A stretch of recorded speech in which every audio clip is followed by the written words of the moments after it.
Sinigang na baka. Ayun, akala ko ba? Baka. Yun. Baka.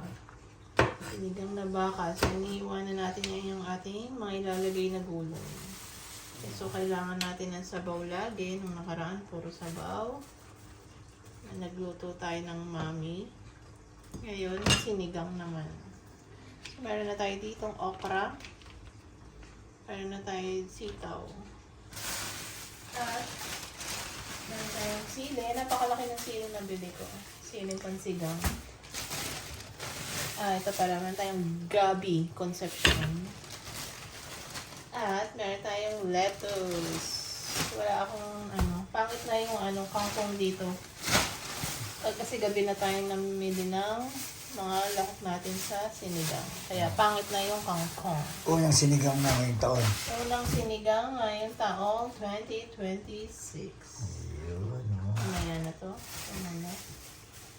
Nandun yung ating baka. Pakita mo, amigo. Pakita natin itong baka. Ayan, o. Ayun. Baka, more on laman yata yan. Malaman itong baka mo ngayon, ha? Yes. Tingnan natin. Muna tayong mga taba-taba. Ayun, o. Yan muna. Pero malambot na ito. Pinakuluan ito ng... Pinakuluan ni Don Guidote yan ng ilang oras. Kaya yata naubos yung tangke na. Laman ng tangke din sa kabila eh. Kasi dalawang tangke ito. Dalawa yung lutuan namin. Kaya ito naubos dahil sa pagpapakulo. Balatan na natin yung ating gabi. Dahil pala bilinag natin yung nung namili tayo kahapon. Unang pamimili. Kaso... Iba na talaga ang panahon ngayon. Napakamahal na ng bilihin kahit dito sa Kuwait. Hindi lang dyan sa Pilipinas. Ramdam din namin dito sa Kuwait na mahal ng bilihin. Ilang ba plastic bag lang yun? Magkano na napamili mo? Magkano lang napamili ko? Isang punong lang yun. Yung sorry. Yung maliit lang na cart, yung nihila lang. Hindi siya talaga yung cart na malaki. 30 plus na. 30 plus dinar na. Dati-dati namimili, pag namimili kami na halos kompleto yung kailangan namin. Yung isang cart talaga na malaki, nasa 50 dinar, ang dami na.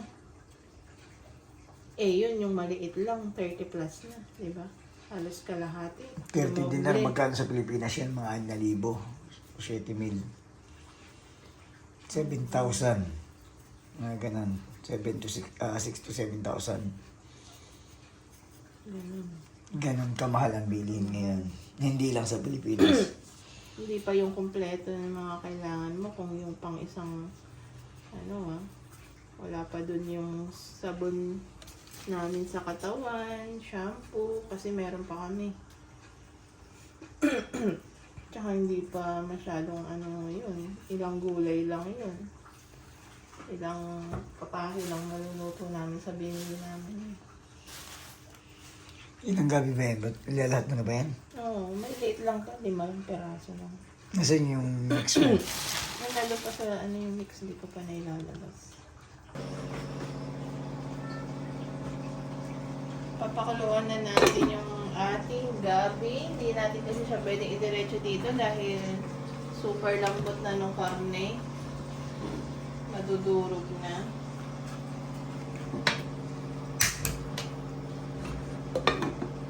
So, separate na lang natin siyang pakuluan. Naligo pa tayo yung exhaust pakibukas. At ito yung ating gagamiting pansigang. Si Mama Sita at si Mang Nor. Na may gabi pa din para mas malapot yung ating sinigang. Nagawa na tayo sibuyas, bawang, luya, kamatis. Bakit kayo baka nagtataka kayo bakit may luya, sibuyas, kamatis. Tawag ito bawang, sorry naman. Ang ating sinigang. Igigisa natin siya para mas malasa. Mas masarap. Yung ginigisa yung sinigang. Ang pinakagulay mo lang lettuce, no? Lettuce, Tsaka yung carrot. What? Carrot, ang tawag din? Okra. Sitaw. Laki sa lot ng panto, ha? Dynamite. Gulay na din.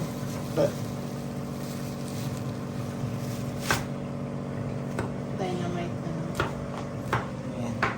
Kumukulo na itong gabi mo. Kaya mo siya takpan mo.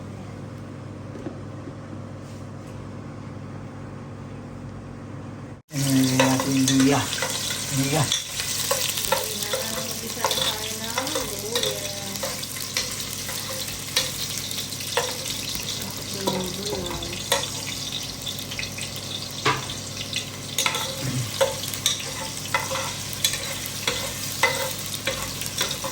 Habang kami nag-YouTube, live kami sa aming TikTok. Ito yung aming TikTok. Ayan, basahin niyo yung pangalan natin. Ayan, nasa YouTube to. Sinanongski Live. Baba, Ligo, shout out. Ayan, nakalive kami sa video. Sa YouTube. Ayan, Sinongski. Ayan, dito. Paano yung mismo na yung Kuwait. Nakalive kami sa aming YouTube channel. Ayan, Don Guidote YouTube channel. Iyon, Si Ellie, dito pala si Ellie, amiga. Nunod sa atin. Ayan, anong nilagay mo na, bawang? Bawang. Panoorin mo to, Ellie, sa ating YouTube.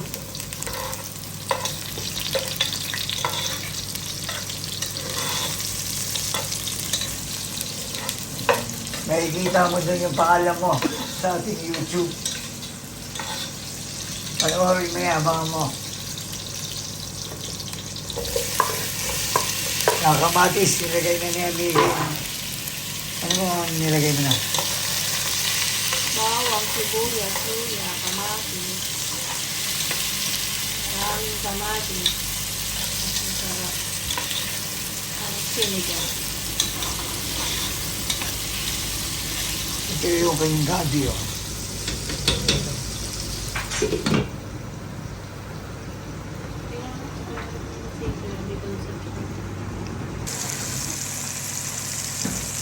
Yeah, diretso mo na ba yan? Kaya na natin yung baka natin.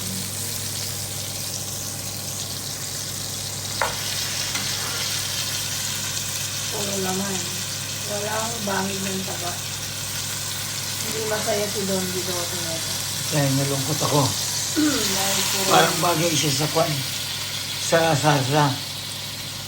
Actually, pang salsa ko talaga dahil. Kaso, pinakulo ni Don Guidote.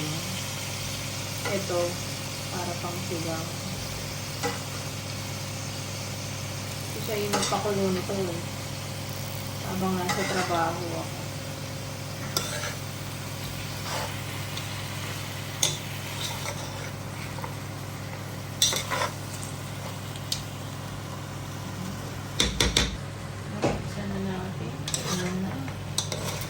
Kailangan lang natin mailabas yung lasa.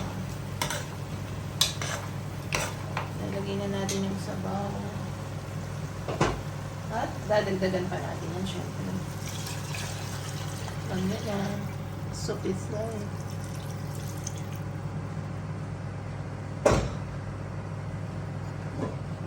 Yung sabaw, more happy. Siguro hindi daw.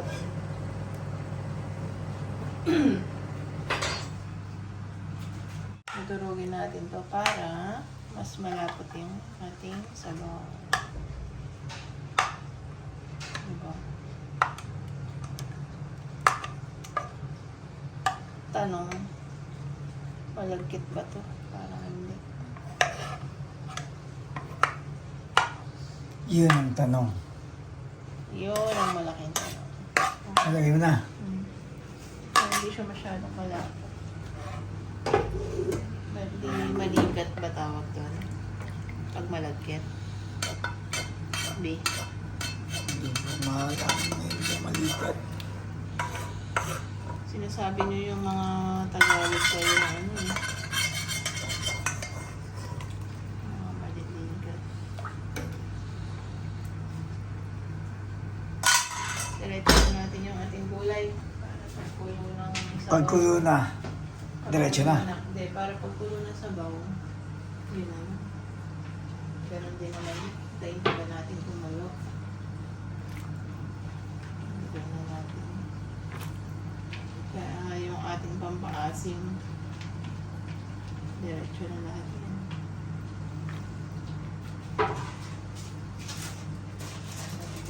Ilalat mo ba yan? Ilalat mo?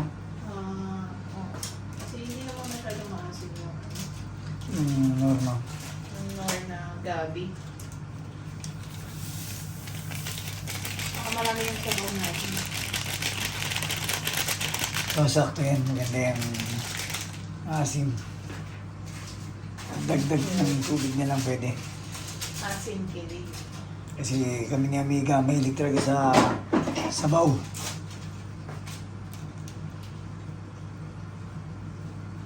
Kami naman yung niluto niyang mami. Dahil sabaw. Marami Pero ng... isang araw lang. Kaserola na to, marami nang nalutong sabaw to. Laging puno to ng sabaw. Kumbaga yung kasi lang yan. Good for two. Sa amin dalawa, good for two. Pero pag sa iba, good for ano na to, 10 tao.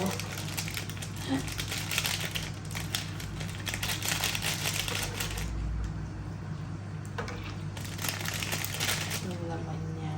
Then, ano naman kasi to, mga 2 beses, 3 beses ulam naman natin, di ba? Kasi nga, Kaso, kinukulang pa to ng sabaw sa mga 3 beses namin kain. Dinadagdagan pa ng sabaw. kasi nga OFW, alam niyo na, pinadamihan na yung luto para hindi araw-araw nagluluto. Yeah. Kaya sanay kami sa mga pangatlong init. Hanggang pang-apat pa yan hanggat meron. Yan, tinakpan na ni Amiga. Balikan natin mamaya. At pagkakulo niya, tapos na, no? Palambutin lang yung mga gulay, tapos last na yung lettuce. Kasi parang iba-blanch lang naman. Ay, mga amigo-amiga, let's taste test na ang sa Yun, ating oh. niluto. Kung okay na ba, hindi na natin siya nilagyan kasi ng pampaalat pala to kasi maalat na yung pansigang, di ba? Tsaka magsasawsawan tayo ng patis sili. Let's try kung hindi na kailangan na ng tawag doon, asin. Or kung maasim siya.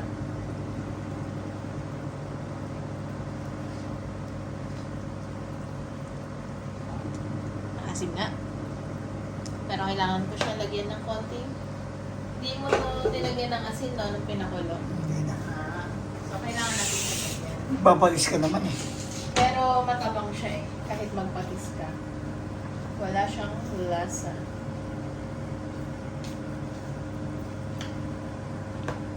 Okay? Okay na. Yes. Tapos, sunod na natin yung ating lettuce. 1 minute. Ating lettuce parang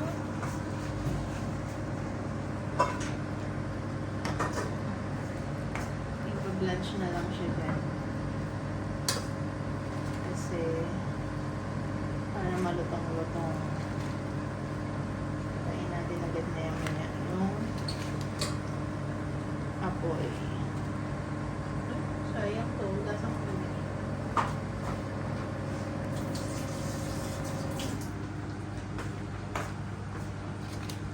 Yun, diba? Parang ano to, sinigang na gulay. Kasi pagka sa sinigang, mas marami yung gulay.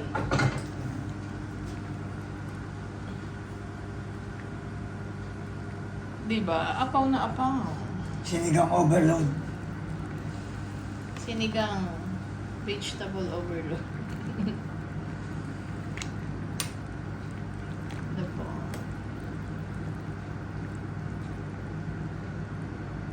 Malambot na. How about the sitaw? Malambot na.